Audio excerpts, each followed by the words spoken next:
আসসালামু আলাইকুম virtual viewers, সবাই কেমন আছেন? নিশ্চয়ই খুব ভালো আছেন। বাড়ি টু মালটা এই গাছটি আমি 40 টাকা দিয়ে লোকাল হর্টিকালচার থেকে কিনেছি এবং 10 মাসের মধ্যেই ফল এসেছে। ফেব্রুয়ারিতে লাগিয়েছি আর ডিসেম্বরের লাস্ট উইকে আমার আম্মা পারছেন, কি কষ্ট করে পারছেন, কিন্তু আমার ভীষণ শখ ছিল এই গাছের প্রথম মালটাটি আমার আম্মা পারবেন। আলহামদুলিল্লাহ খুব কষ্ট করে আলহামদুলিল্লাহ পেরে ফেলেছেন এবং কাটাও শুরু হয়ে গেছে। আমার আপু মনে কাটছেন, দেখেই বোঝাই যাচ্ছে কতটা বড় হয়েছে, এটা বলার কোনো অবকাশ নেই।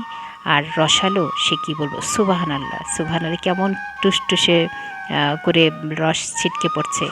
আর এটা দেখতে অসাধারণ সুন্দর একটা স্মেল পাওয়া যায় এবং এটা তেমন বীজ নেই, দুই একটা বীজ আছে এরকম, খুব অল্পই। আর ছোট ছোট বাচ্চারা থাকাতে এরকম করে কেটেছে। সত্যি এটা টেস্ট অসাধারণ অসাধারণ।